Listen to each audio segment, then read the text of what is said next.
bucurie, știu copilul tău și să fiu păzit mereu de mâna ta. Glorie ție, ai spălat păcatul meu prin Iisus crucificat la Golgota. Tot ce este în mine te glorifică și cu tot ce am te preamăresc. Viața mea ți-o dau în mâna ta de Tată și-am să-ți cânt mereu cât te iubesc. Tot ce este în mine te glorifică și cu tot ce am te preamăresc. Viața mea ți-o dau în mâna ta de Tată și-am să-ți cânt mereu cât te iubesc. Cu ce blândețe mă înveți să te urmezi, zi de zi mă oglindesc în ochii tăi. Ce șoapte calde când îmi spui că mă iubești și mă întreb cum aș putea să-ți mulțumesc. Tot ce este în mine, tot ce este în mine te glorifică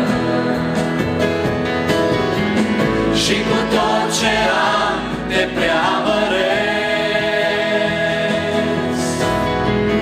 Viața mea ți-o dau în mâna ta de Tată și-am să-ți cânt mereu că te iubesc. Tot ce este în mine te glorifică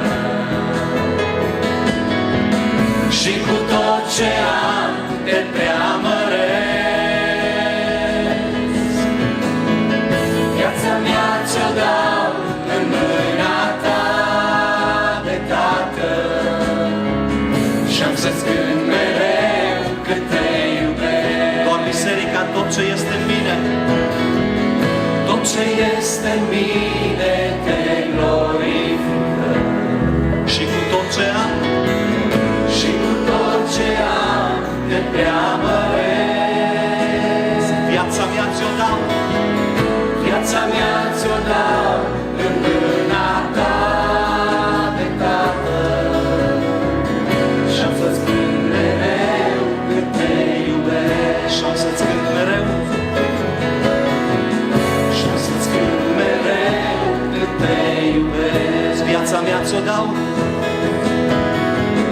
viața mea ți-o dau în mâna ta de Tată și-am să-ți cânt mereu cât te iubesc.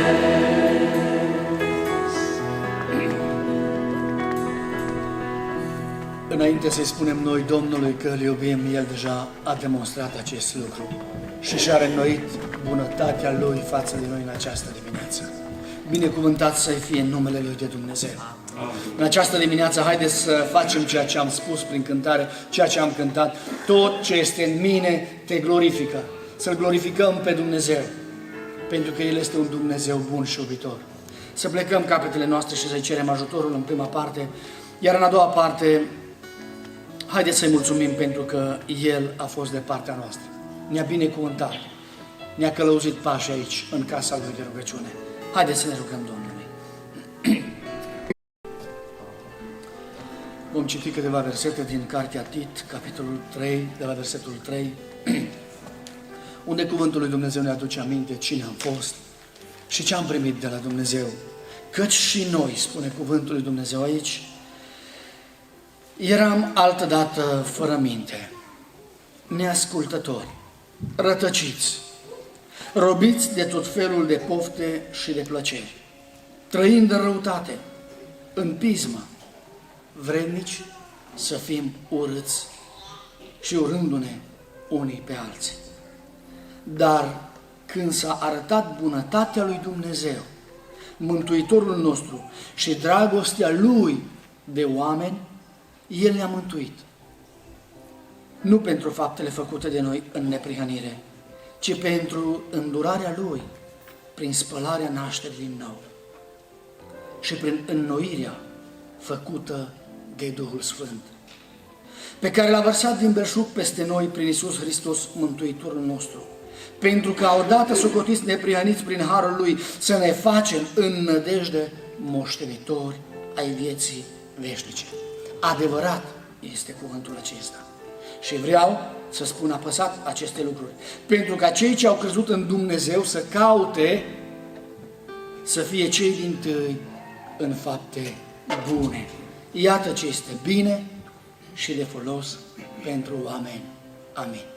Vă rog să ocupați locurile, așa cum am putut observa din cuvântul lui Dumnezeu, pentru că Dumnezeu are dragoste de oameni, pentru că este un Dumnezeu bun și n-a ținut în cont păcatele noastre din trecut.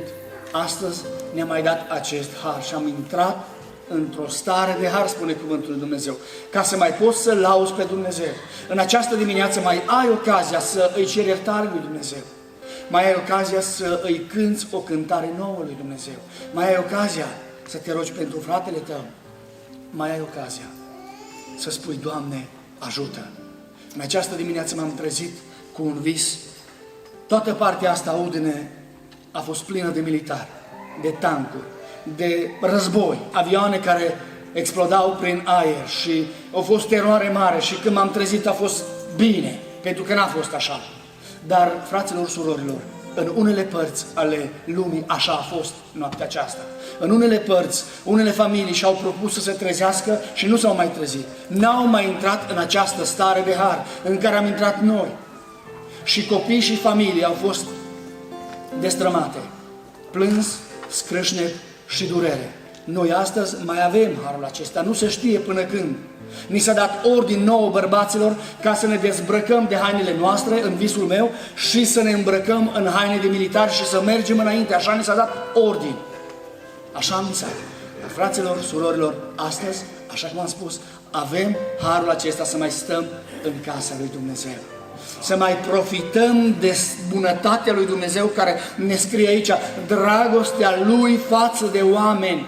Și Dumnezeu și-a arătat această dragoste față de noi. De aceea, tot ce este în mine în această dimineață să-L laude pe El, așa cum spunea refrenul acestei cântări. Tot ce este în mine să-L slăvească pe Dumnezeu. Tot ce este în mine să-L glorifice pe Hristos Domnul. Bogatul ar fi vrut să trăiască momentele pe care le trăim noi astăzi. Dar i s-a spus, între noi și voi nu se mai poate face nimic. Dar trimite pe cineva măcar la frații mei, nu se mai poate. Fraților, surorilor, avem aici cartea, Biblia, care ne învață ce să facem astăzi. Să ne bucurăm de ziua care ne-a dat-o Dumnezeu. De aceea, haideți să ne deschidem inima și din toată inima să lăudăm pe Dumnezeu printr-o cântare, iar apoi fratele Adi să ne îndemne pentru o rugăciune. Amin. Astăzi când voios căci Dumnezeu e stăpânul vieții mele, El e Domnul meu. Cine pe pământ, cine în cerul sus, e ca Domnul meu, e ca Domnul meu, Iisus.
Slăvit să fie Domnul! E minunat Dumnezeu, pentru că este un Dumnezeu care nimeni și nimic nu poate înlocui. Este Dumnezeul nostru plin de milă și îndurare, un Dumnezeu care se îndură de unul fiecare în parte. E un Dumnezeu minunat. Cuvântul Domnului în 2 Corinteni, capitolul 4, cu versetul 16 spune: de aceea noi nu cădem de oboseală, chiar dacă omul nostru de afară se trece, totuși omul nostru dinăuntru se înnoiește din zi în zi.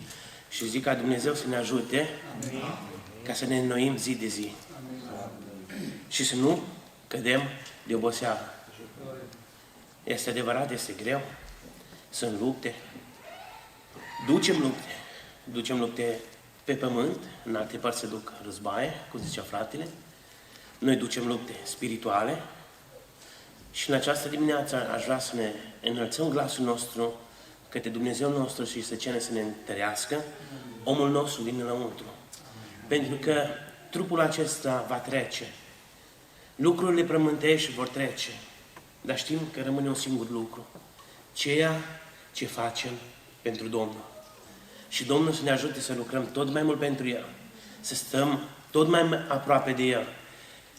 Chiar și atunci când vor veni vremurile grele, să putem să rămânem tari în credința noastră. Aseară vorbeam cu fratele meu, cu Beniamin.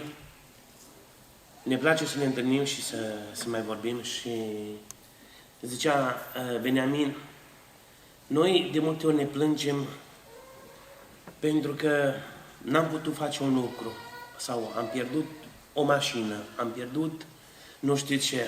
Dar haideți să ne gândim la frații noștri din trecut care au fost tăiați cu ferestrău, au fost în închisoare, dar totuși au lăudat pe Domnul. Au fost bătuți, au fost trași după cai, au fost împușcați, dar totuși l-a lăudat pe Domnul. Noi avem încă libertatea asta și este adevărat că de câte ori ne tot plânge. Dar zic ca Domnul să ne ajute că în această dimineață să lăsăm totul departe și să ne renoim sufletul nostru. Căci întristările noastre ușoare de o clipă lucrează pentru noi tot mai mult o greutate veșnică de slavă. Pentru că noi nu ne uităm la lucrurile care se văd, ci la cele ce nu se văd. Căci lucrurile care se văd sunt trecătoare, pe când cele ce nu se văd sunt veșnice. Și Domnul să ne ajute să tindem spre lucrurile care nu se văd, spre lucrurile slave, să fim plini de Domnul, să fim plini în orice moment de a da pentru Domnul. Pentru că lucrurile de aici trec, astăzi le avem, acum le avem, într-o clipă, într-un moment, pot dispărea toate. Pentru că ceea ce hotărăște Domnul pentru noi, aceea este. De multe ori ne legăm de lucrurile pământești, pentru că așa suntem oameni, ne-am făcut casă frumoasă, ne-am făcut mașină frumoasă. Și îmi zicea odată un frate, când am reușit și mi-am luat o mașină care mi-a plăcut mie mult, zice, nu ți-o face un idol. Am zis, nu e un idol, dar eu nu știți cum mi-am dat seama când a fost un idol, când am lovit-o. Și am rămas fără de ea și o dat daună.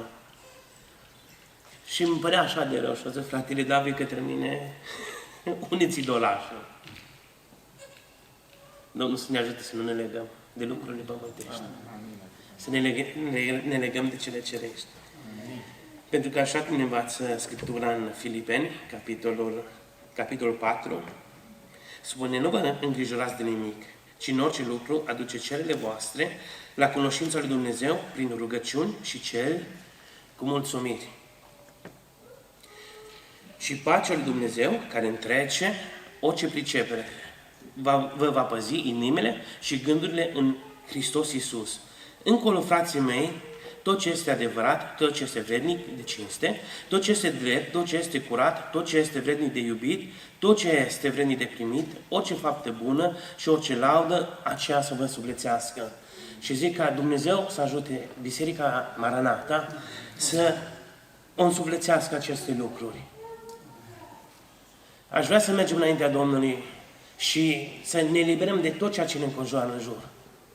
Să stăm în prezența Lui, să stăm de vorbă cu Tatăl nostru. E un tată minunat. Nu știu dacă putem să-l înlocuim cu tatăl firesc.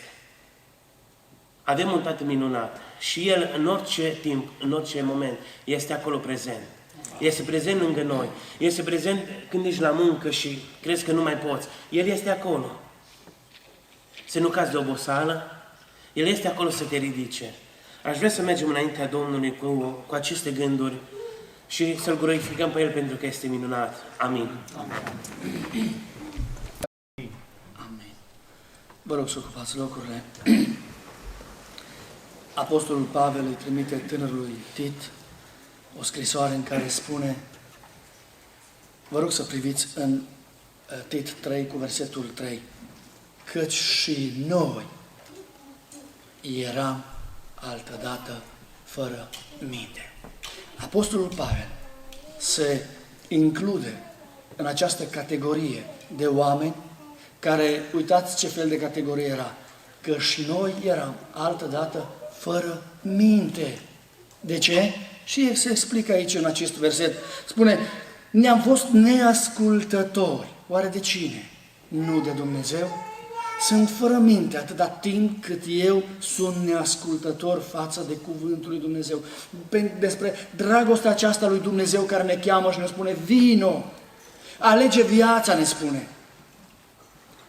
Neascultători rătăciți, câtă vreme sunt rătăciți, sunt fără minte. O spune cuvântul lui Dumnezeu. Rătăcit înseamnă să nu fii pe drumul cel bun. Care este calea? Cea strâmtă care duce la Hristos. Sunt rătăcit înseamnă că sunt pe alte străzi. Și cuvântul lui Dumnezeu spune să nu fim fără minte. Apostolul Pavel spune și eu eram. Vă aduceți aminte de Apostolul Pavel, o mare râvnă pentru Dumnezeu. El mergea călare dintr-o cetate în alta cu ștampila împăratului, cu ștampila și el mergea să bage pe frați în închisori pentru că el credea că ei sunt eretici. Și acum nu este rușine să spună și noi eram fără minte, eram neascultători de adevăr, de cuvântul lui Dumnezeu. Eram rătăcit, mergeam pe un drum care nu era bun. Până nu a ieșit Hristos în cale și exact același lucru scrie aici. Și spune, eram robit de tot felul de pofte și plăceri, trăind în răutate. Vă aduceți aminte cine a fost la moartea fratelui Ștefan? Era Pavel acolo care păzea hainele. Era și el acolo trăind în răutate, era rău. Și el acum spune, am trăit și eu în răutate, eram fără minte, în pismă. Eram vrednic să fim urâți și ne-am urât și unii pe alții. Atâta rău nou că se urau și unii pe alții. Dar când s-a arătat bunătatea lui Dumnezeu, dacă cumva suntem în această categorie de oameni fără minte, adică rătăciți, neascultători, trăind în răutate, spune cuvântul lui Dumnezeu, dar când s-a arătat bunătatea lui Dumnezeu, Mântuitor nostru și dragostea lui de oameni, când s-a arătat, în această dimineață ni s-a arătat bunătatea lui Dumnezeu și dragostea lui de oameni. Ni s-a arătat și spune cuvântul lui Dumnezeu, El ne-a mântuit. Amin.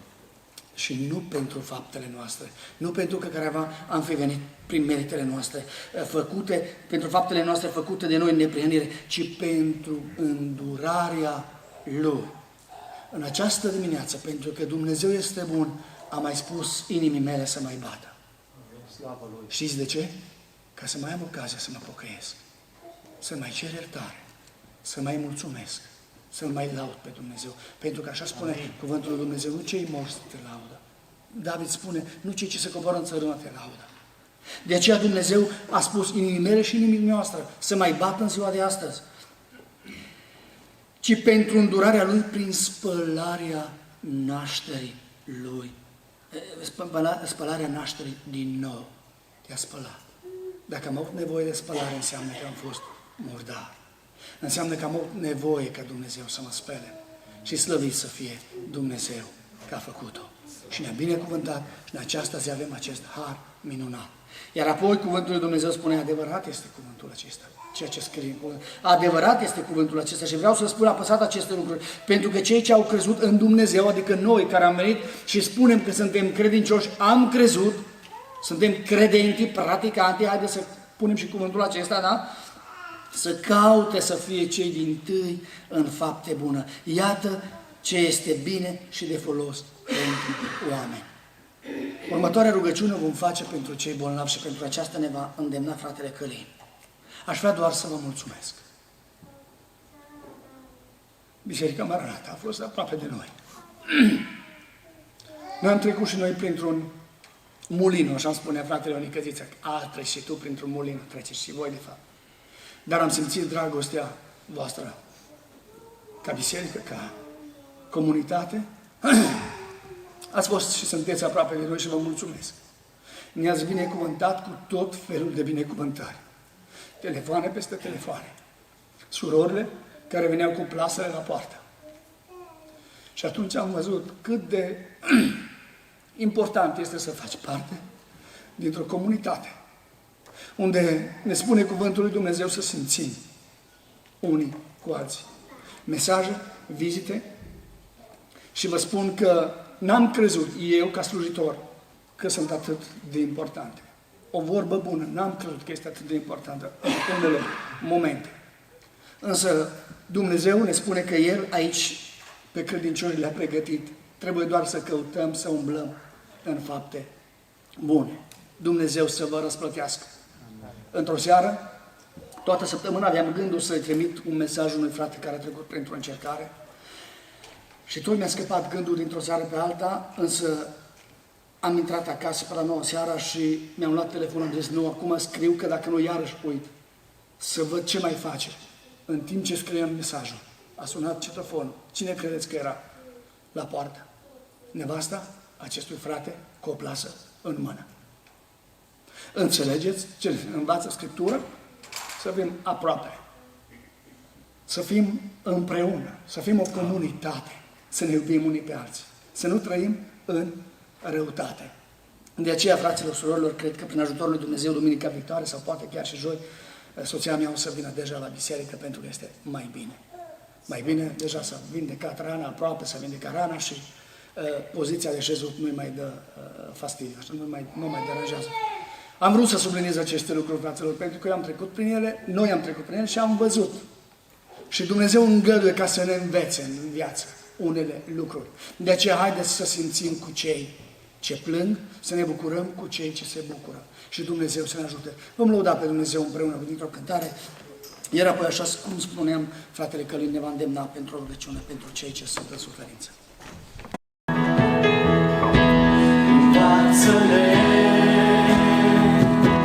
Învață-ne să te iubim cum tu dorești. Învață-ne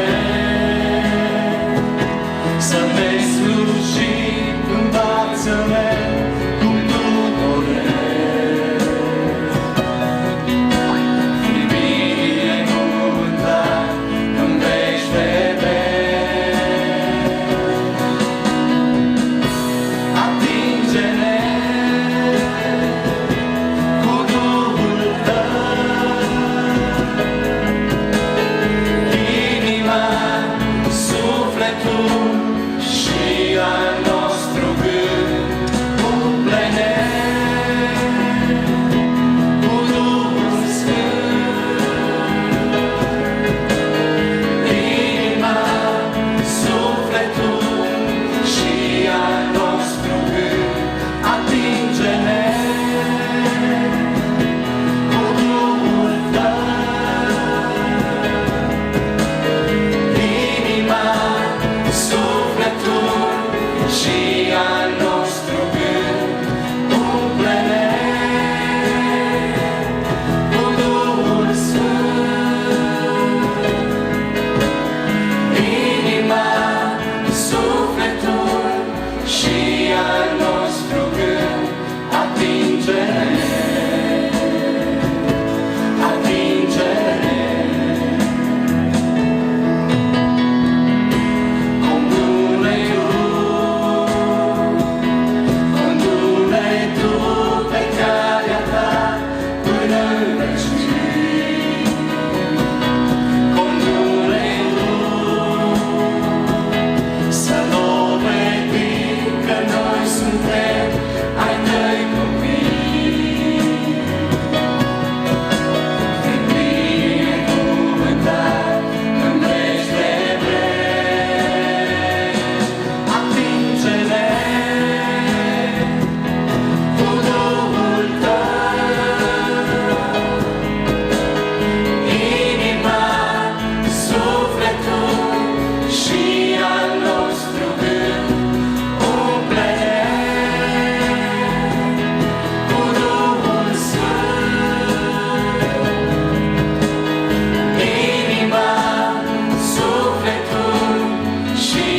sufletul și al nostru gând, umple-ne cu Duhul Sfânt. Inima, sufletul și al nostru gând, atinge-ne, atinge-ne.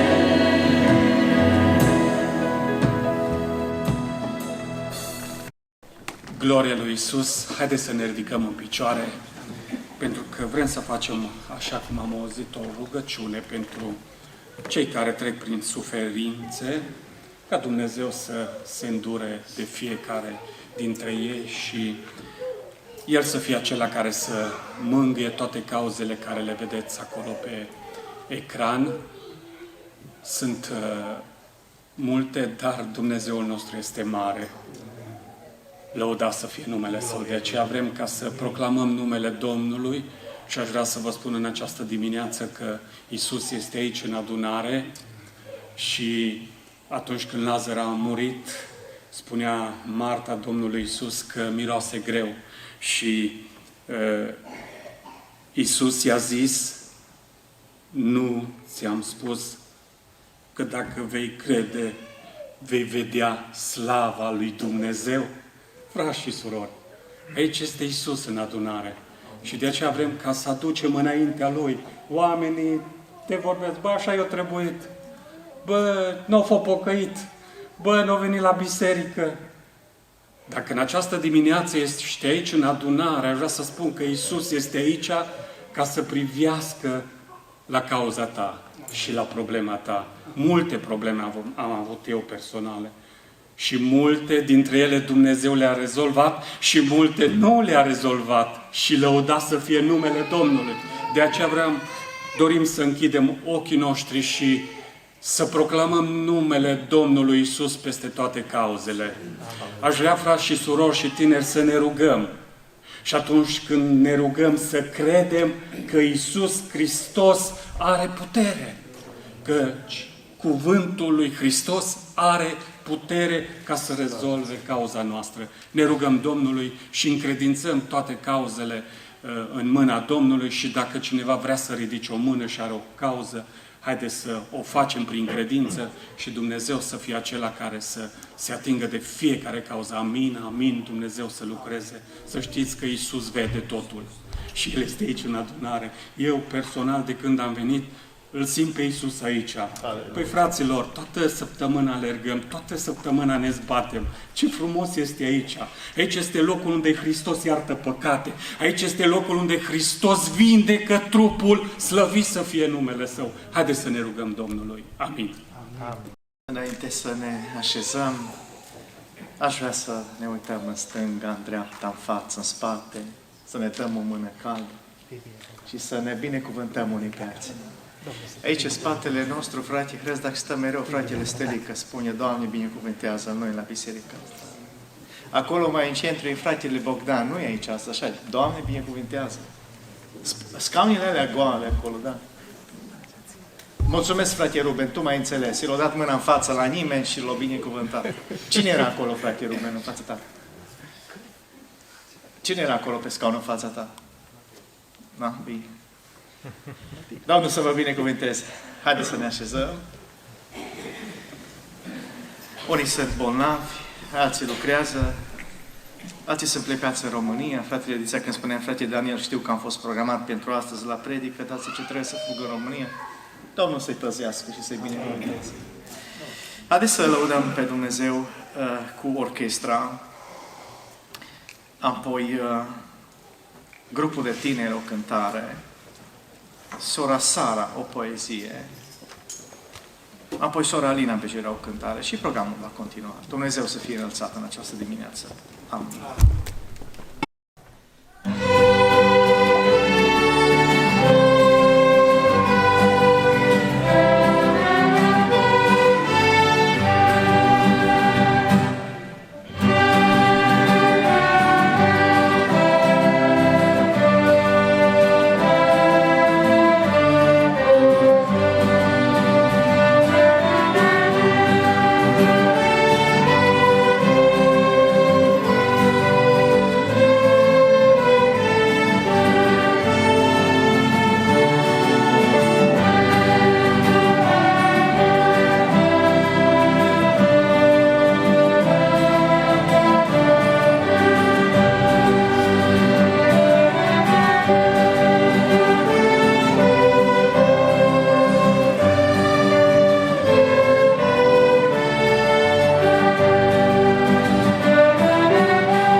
viața, să ne mărim puterea, mai răbdător să trecem spre ultimul apus, mai plin de vorbe sfinte să ne întâlnim tăcerea. Prin cerurile nopții să nu cădem gunoi, prin vânturarea zilei să nu ne alegem pliavă, prin ani încercării mergi pas la pas cu noi, să ne găsești la capăt învredniciți de slavă. Credința neschimbată ne ajută să o păstrăm, nădejdea neclintită să ne întărim într-una și dragostea fierbinte cu lacrimi să încălcăm, plecându-ne genunchii să cucerim cununa. Apleacă fruntea noastră, mereu cu atât mai jos, cu cât mai sus pe tine ne e inima înălțată. Nimic să nu ne atragă din ce-am simțit frumos, nimic să nu ne lege din ce-am lăsat vreodată.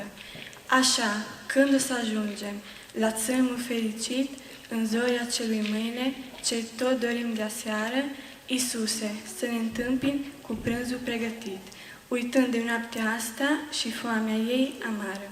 Amin. Iisus el meu, prieten scump, din zorii tinereții, cu tine eu călătoresc până la sfârșitul vieții. Cu tine eu călătoresc până la sfârșitul vieții.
pentru lumea toată. Și acum eu nu te-aș mai lăsa, nici pentru lumea toată.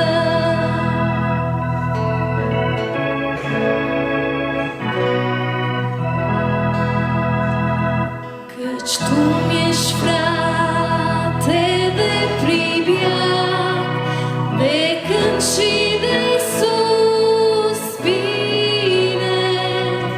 Iisus al meu prieten drag, ce bine-i lângă tine. Iisus al meu prieten drag, ce bine-i lângă tine.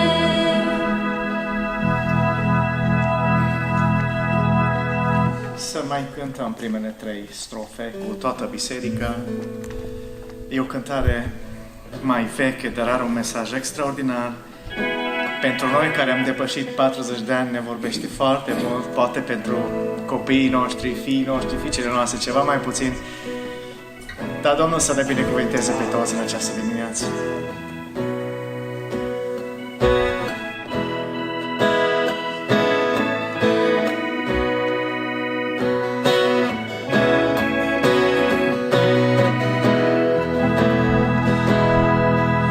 Iisus al meu, tu ales tu, din zorii tinereții,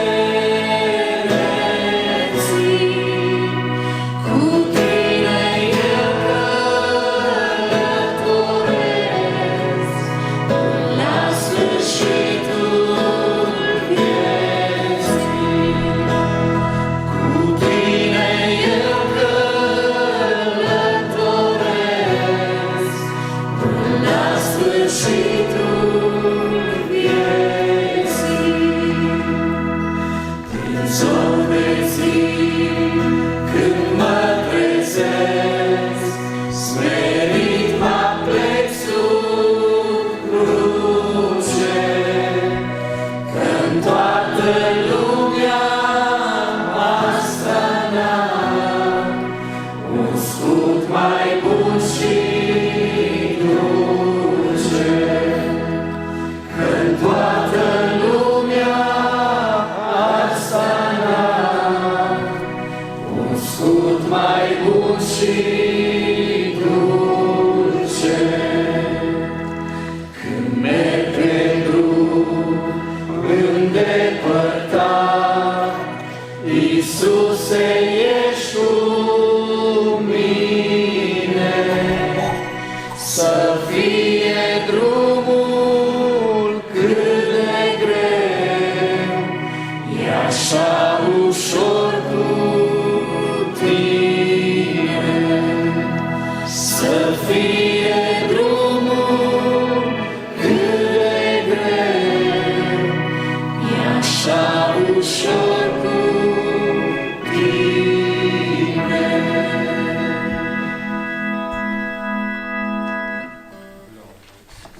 Haideți să deschidem cuvântul Domnului în Evanghelia după Ioan și să citim de la versetul 1, capitolul 3. Deci Ioan, capitolul 3, citim de la versetul 1 la versetul 8.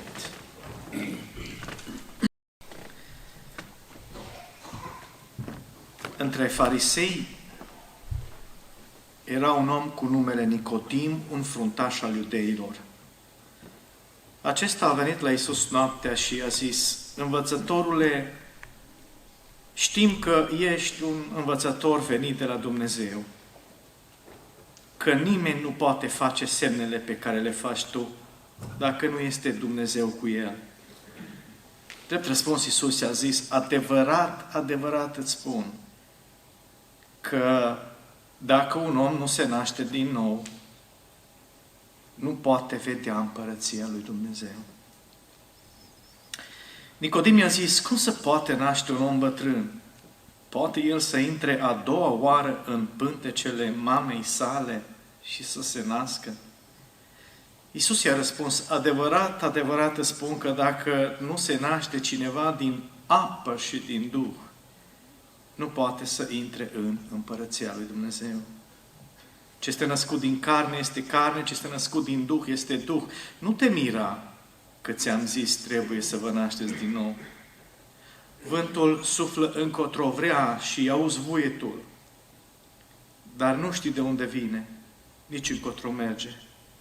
Tot așa este cu oricine este născut din Duhul. Amin. Amin. Tată, noi stăm înaintea cuvântului Tău în această dimineață. Haideți să ne reașezăm.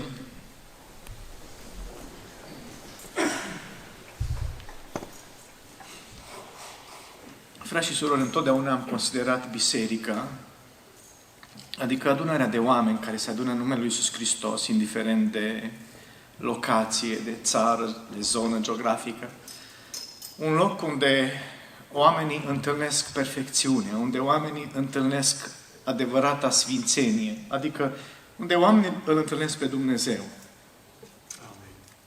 Noi venim dintr-o lume zbuciumată, dintr-o lume murdară, venim întotdeauna după o săptămână de alergare. Unii după falimente, alții după căderi, alții după zile pline de bucurie și de propășire și ne raportăm întotdeauna la Cuvântul lui Dumnezeu și ori de câte ori ne raportăm la Cuvântul lui Dumnezeu, ne vedem așa de slabi.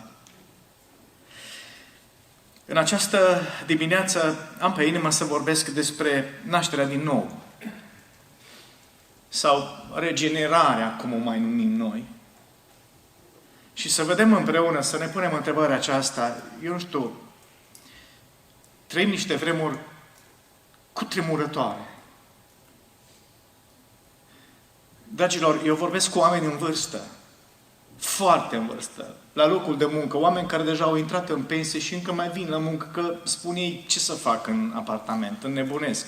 Și mai vin să mai lucreze câte ceva, 68-70 de ani. Și îi spun atâta tulburare cât există astăzi în lume, n-a mai existat niciodată. Clocotește lumea, fierbe lumea, fierb islamiștii. Vă uitați la știri, așa-i? Dacă reușiți să vă uitați, să prindeți canalele românești, ele vorbesc de 10 ori mai mult decât cele din diaspora, din Italia. Lumea e în flăcări. Din punctul meu personal de vedere, vine Iisus. E foarte aproape. Dragilor, sunt o grămadă de predici, de interpretări, de teologi în spațiul virtual astăzi și eu vă recomand călduros să fiți atenți, foarte atenți la asta. Cineva, un teolog, într-un articol spunea, suntem la pecetea numărul 2 din Apocalipsa. Dragilor, eu nu știu. Am citit toate cele 3 interpretări, variante mari pe care le are creștinismul. Unii spun, eu mă duc pe varianta pretribuționalistă, adică Hristos vine înainte de necazul cel mare și își răpește biserica și m-am uitat, carte groasă, dar nu numai una, o mulțime, și m-am uitat la suportul biblic care le-au avut acești oameni, acești teologi extraordinari și am văzut că au suport biblic. M-am uitat la cea de-a doua variantă și am citit și cărțile lor care spun mild tribuționalist, adică Hristos vine la jumătatea necazului cel mare să-și răpească biserica și ascultați-mă ce vă spun. E plină de suport biblic, versete biblice și acolo. Am citit și am studiat cealaltă interpretare post-tribuționalistă, adică Hristos vine după cei 7 ani de necaz și își duce mireasa acasă și lasă mireasa prin necaz să treacă. Ascultați-mă ce vă spun, e plină și această interpretare de suport biblic. Și acum întrebarea este, cine are dreptate? Că toți sunt oameni al lui Dumnezeu, ascultați-mă, toți sunt oameni deosebiți, sunt predicatori deosebiți, slujitori deosebiți. Pe unii chiar îi cunosc. Avem teologi extraordinari români. Cine are dreptate? Eu vă spun că dreptatea este la Dumnezeu. Și vom fi surprinși de felul cum lucrează Dumnezeu. Eu vă recomand să fiți pregătiți. Că a venit Dumnezeu Hristos după mireasă, înainte de necaz, că a venit în mijlocul, că a venit după necazul cel mare. Noi să fim pregătiți. Și în această dimineață, dragi tineri, eu nu vreau să vă speriu, dar înainte să vă puneți la punct cariera și să vă faceți planuri de viitor și școală și una și alta, puneți-vă la punct relația cu Dumnezeu. Că s-ar putea Dumnezeu să vină la noapte. Și spune cuvântul Domnului că dacă nu ești născut din nou, nu mergi în Împărăția lui Dumnezeu. Apostolul Pavel face o afirmație foarte tare, extrem de tare, cu privire la înțelegerea cuvântului lui Dumnezeu și spune așa, 1 Corinteni 2:14, dar omul firesc nu primește lucrurile Duhului lui Dumnezeu, căci pentru el sunt o nebunie și nu le poate înțelege pentru că trebuie judecate duhovnicești. Acum vă rog să fiți foarte atenți. Omul firesc aici nu înseamnă omul păcătos.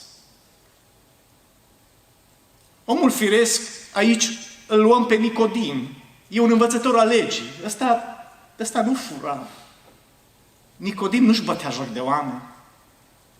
Nicodim nu a fost un ucigaș, el a fost un învățător al legii și n-a înțeles.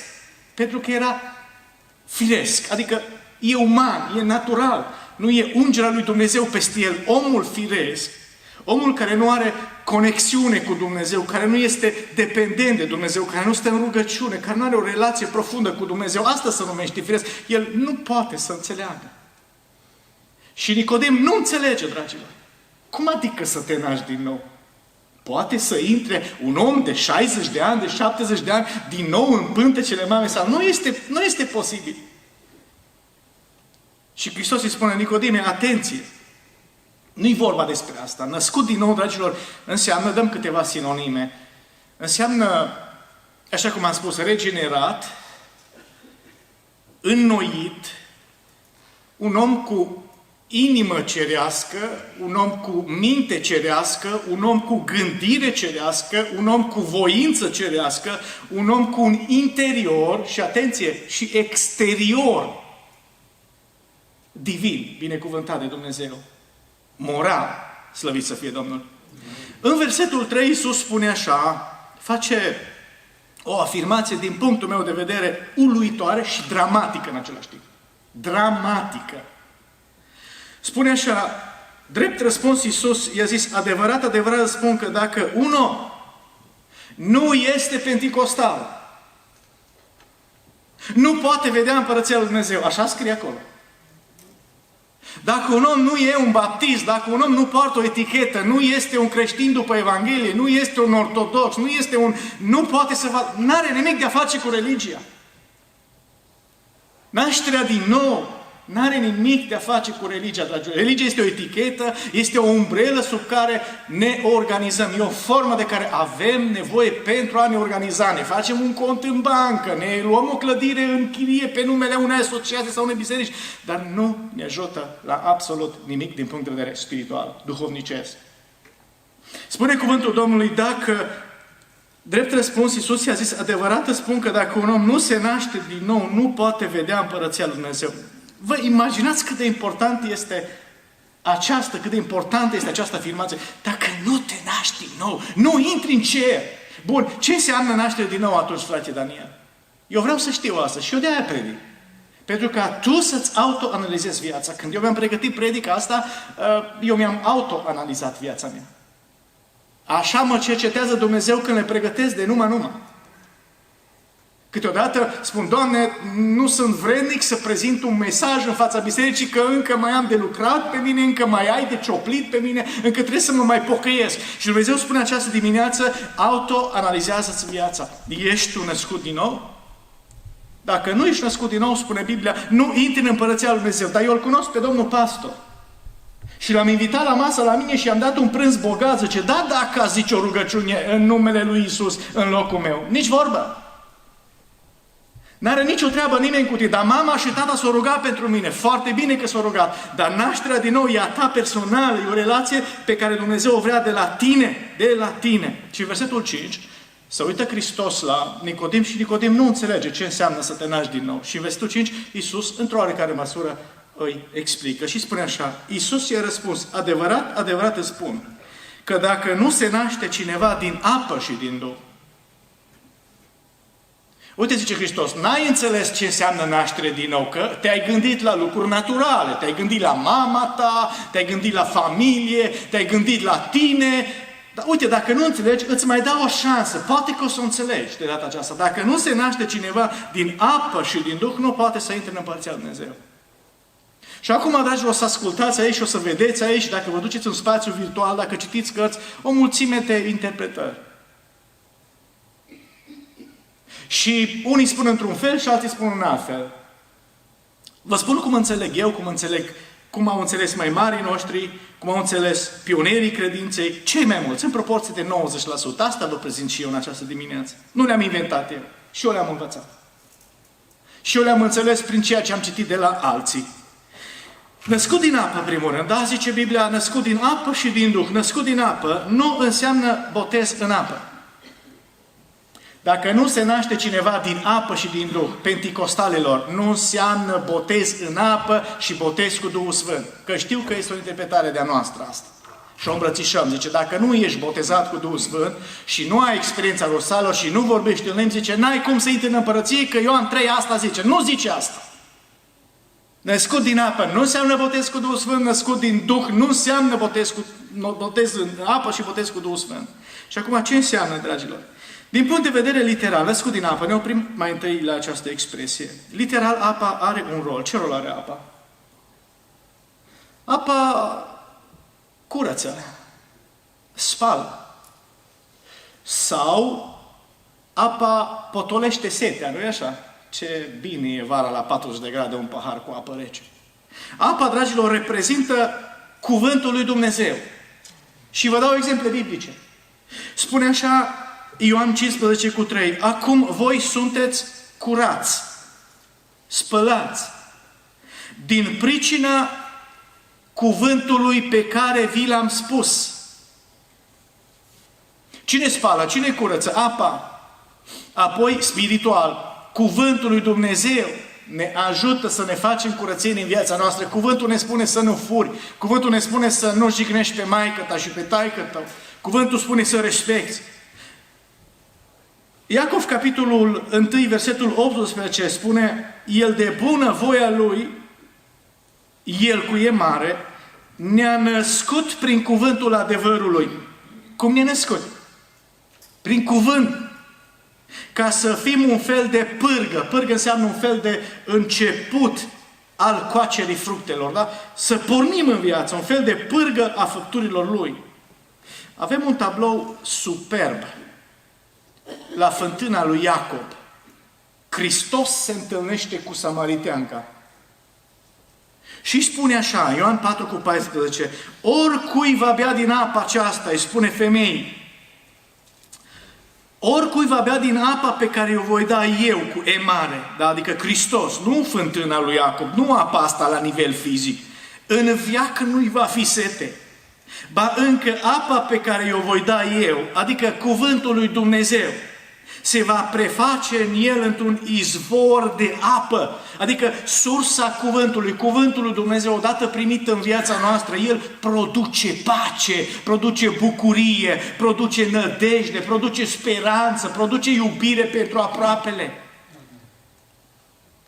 Va veni o vreme specială a cercetării evreilor. Nu știu dacă n-a început acum. E groaznic ce se întâmplă acolo.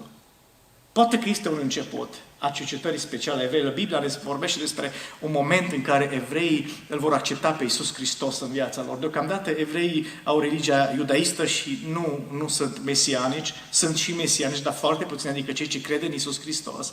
Ei deocamdată încă îl mai așteaptă pe Iisus Hristos. Dar va veni o vreme specială pentru ei și știți ce spune Biblia? Spune așa în Ezechiel 36 de la versetul 24, vă voi scoate dintre neamuri, vă voi strânge din toate țările și vă voi aduce iarăși în țara voastră. Profeția aceasta s-a împlinit? Frații care studiați Biblia, care predicați. Vă voi scoate dintre neamuri, vă voi strânge dintre toate țările, vă voi aduce iarăși în țara voastră. S-a împlinit profeția aceasta? S-a împlinit. În 1948 Israel a fost înființat ca și țară, reînființat. Dumnezeu a spus, îi dăm o țară și uite că profeția aceasta din Ezechiel cu sute de ani înainte de Hristos s-a împlinit, dragilor. Și uitați-vă ce spune versetul 25, tot această profeție care în prima parte s-a împlinit deja. Vă voi stropi cu apă curată. Cu ce? Cu apă. Păi vorbește spiritual. Dacă nu se naște cineva din apă și din Duh, nu poate să intre în Împărăția lui Dumnezeu. Nu e născut din nou. Vă voi stropi cu apă curată și veți fi curățați. Vă voi curăța de toate spurcăciunile voastre și de toți idolii voștri, adică cuvântul lui Dumnezeu va face curățenie în viața voastră. Vă voi stropi cu apă înseamnă cuvântul meu va intra peste voi, îl veți accepta pe Hristos, va schimba mentalitatea, mintea, viața voastră. Zice, vă voi da o inimă nouă. Cuvântul lui Dumnezeu transformă inimile. Nu fratele Daniel care predică, nu frații care cântă. Ei motivează biserica la rugăciune, la cântare, la închinare. Frate Daniel încearcă să vă învețe din cuvântul lui Dumnezeu. Dar noi nu schimbăm inimile și mințile oamenilor. Ci vă voi da o inimă nouă. Voi pune în voi un duh nou, voi scoate din trupul vostru inima de piatră și vă voi da o inimă de carne. Voi pune Duhul meu în voi și vă voi face să urmați poruncile mele, să păziți și să împliniți legile mele. Dragilor, născut din apă, asta vreau să vă spun cu pasaje biblice, înseamnă mai întâi născut din cuvânt. Cuvântul lui Dumnezeu curățește, spală. Cuvântul lui Dumnezeu ne trimite la jertfa lui Iisus Hristos. Cuvântul ne spune că Hristos a murit pentru noi și sângele Său ne spală de păcate, dar trebuie să acceptăm cuvântul. Cuvântul reprezintă apa din Ioan capitolul 3. Iar apoi Duhul Sfânt al lui Dumnezeu, care transformă gândirea și mintea noastră, născut din apă și din Duh, înseamnă născut din cuvânt și înseamnă născut din Duhul lui Dumnezeu. Nu botezul cu Duhul Sfânt, ci exact a treia persoană din Trinitate. Ascultă-mă, când predică, când ascultăm o predică, când Dumnezeu ne vorbește, nu? Spune cuvântul Domnului că Iisus Hristos s-a înălțat la cer și a spus, vă voi trimite în locul meu un înlocuitor, Paracletos, cineva care să mă înlocuiască, care să continue lucrarea pe care o voi face eu, dar în mod invizibil. E a treia persoană din Trinitate, e Duhul Sfânt care mișcă mințile noastre, schimbă mințile noastre la cuvântul auzit. Deci, născut din apă și din Duh, înseamnă născut din cuvânt, cuvântul în primul rând, și apoi a treia persoană din Trinitate, Duhul Sfânt al lui Dumnezeu. Fără de care, spune Biblia, dacă nu vă nașteți din nou, nu intrați în Împărăția Domnului. Bun. Al doilea lucru care vreau să vă spun. Dragilor, nașterea din nou este în totalitate lucrarea lui Dumnezeu. Atenție! E lucrarea lui Dumnezeu. Omul devine o ființă nouă, regenerată, transformat de Dumnezeu. Nu e lucrarea păstorilor, nu e lucrarea slujitorilor, nu e lucrarea prezbiterului, e lucrarea lui Dumnezeu. Nașterea din nou o produce Dumnezeu. Slăvit să fie numele Său. Hai să privim la Apostolul Ioan, să vedem ce spune. Zice așa, tuturor celor ce l-au primit, adică celor ce cred în numele Lui, ne-a dat dreptul le-a dat dreptul să se facă copii ai lui Dumnezeu. Ioan 1:12. Versetul 13 spune, născuți nu din sânge, nici din voia firilor, nici din voia vreunui om, ci născuți din Dumnezeu. Auzi, din cine? Cine produce nașterea aceasta? Dumnezeu. Vorbim spiritual. Nu e vorba despre o naștere cu implicații umane, adică mama și tata. Nu! Nu e vorba că suntem din seminția lui Avram, născut din sânge. Asta înseamnă linie genealogică. Nu! Nici din voia vreunui om, adică tata și mama. Nu! Ci născut din Dumnezeu, dragilor. Nașterea din nou este în totalitate lucrarea lui Dumnezeu. Sunt implicați oameni aici, sigur. Dar lucrarea o produce Dumnezeu. Transformați de puterea lui Dumnezeu. Dragilor, regenerarea, așa cum să mă asculte puțin tinerii, nașterea din nou, regenerarea, care înseamnă o transformare propriu-zisă, făcută de Duhul Sfânt, nu poate să fie înțeleasă cu mintea. Îi văd pe tineri, îi văd pe frații care citesc mult, studiază mult, sunt așa de interesați să pipăiască, să pună mâna, să-L înțeleagă pe Hristos, să-L înțeleagă pe Dumnezeu. Dragilor, nașterea din nou a fost un mister pentru Nicodim și rămâne procesul, felul acesta Cum se întâmplă și rămâne un mister și pentru noi.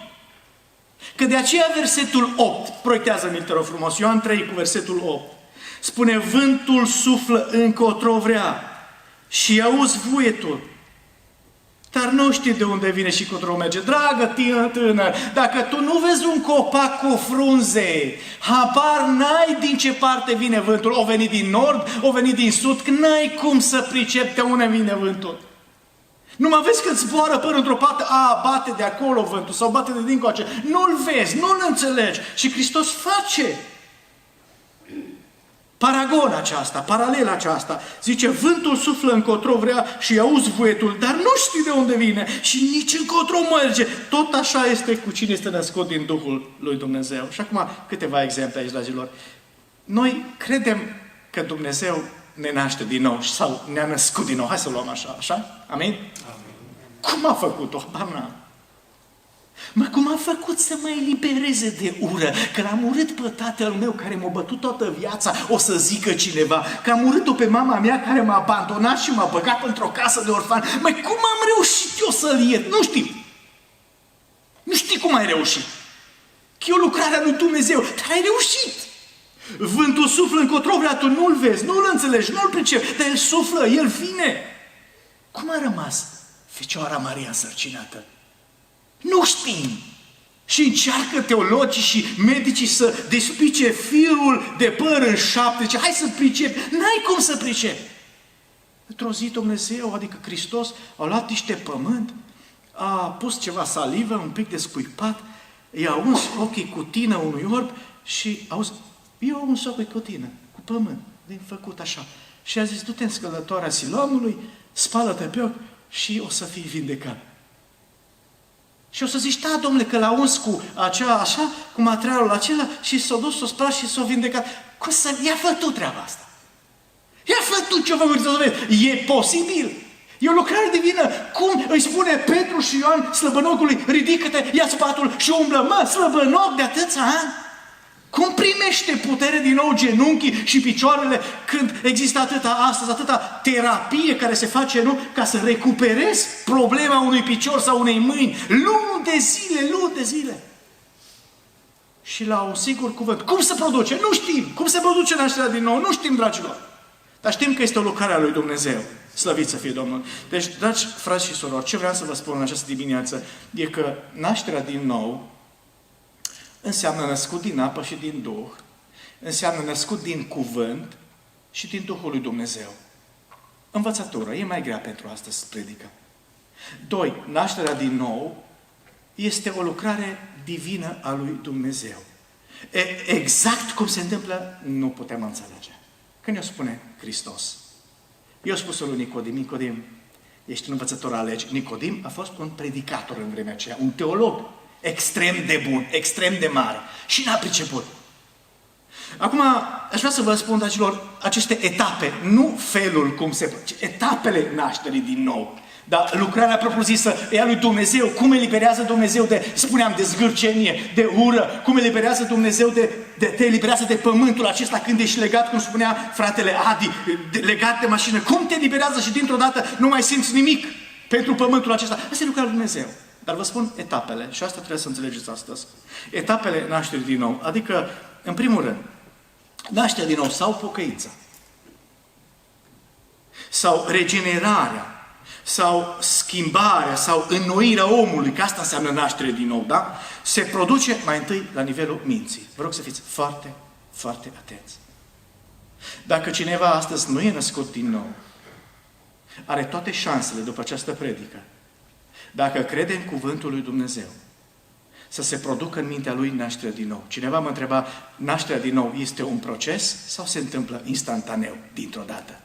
Dragul meu, la nivelul minții, nașterea are loc și apoi la nivelul comportamentului nostru. La nivelul minții, nașterea din nou se întâmplă dintr-o dată. După o jumătate de ceas, după un ceas de un program de biserică, după o predică ascultată, după un cuvânt citit, după 2 ore de cuvânt citit, după 10 minute de predică. Poate să se întâmple nașterea din nou la nivelul minții. La nivel comportamental, e un proces care durează toată viața. Așa cum am mai explic. În primul rând, dragilor, Nașterea din nou sau pocăință. Știți că cuvântul pocăință, din cuvântul grecesc metanoia, că noi când ne treabă cineva, ești pocăit, ne gândim imediat, ești pentecostal, ești baptist, ești creștin după Evanghelie. Pocăit, dragilor, în esență, în original, e altceva. Zice, auzi, tu nu bei și nu fumezi, tu ești pocăit. Bă, prea subțire.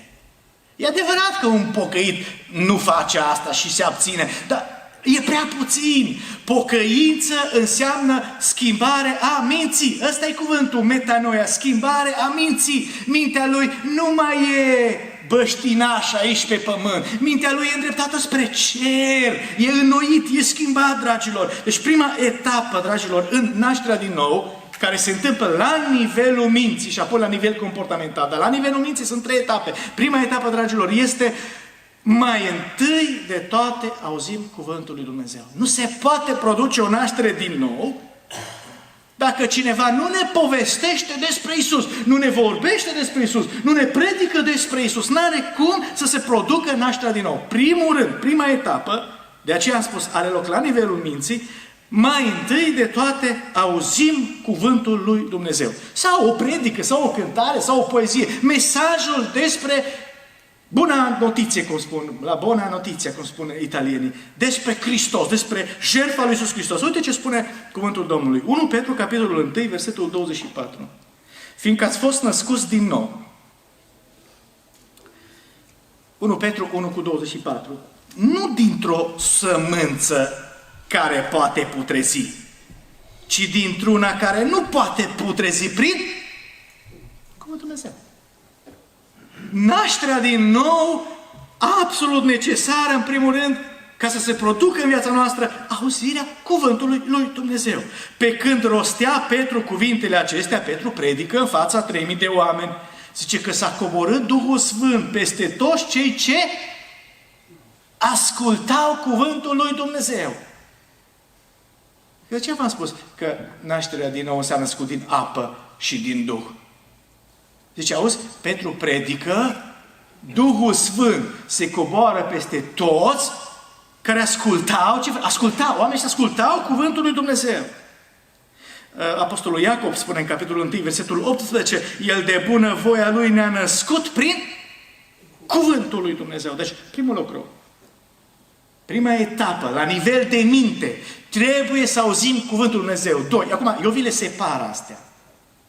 Dar în momentul când se produce nașterea din nou la nivelul minții, ele toate au loc în câteva secunde, în câteva minute. Eu le separ ca să le puteți pricepe, dragilor. Nu se poate întâmpla o înnoire a minții, nu se poate întâmpla o pocăință în viața noastră dacă noi n-auzim mai întâi de toate cuvântul. Cuvântul care vorbește despre Hristos, care vorbește despre sângele și jertfa lui Hristos, care ne iartă de păcate, care ne eliberează de păcate. Al doilea lucru la nivelul minții. Deci cuvântul mai întâi, auzirea cuvântului. 2. Astfel credința, Roman 10 cu 17 spune, astfel credința vine în urma auzirii. Iar auzirea vine prin cuvântul lui Hristos. Deci mai întâi cuvântul și apoi vine imediat ce?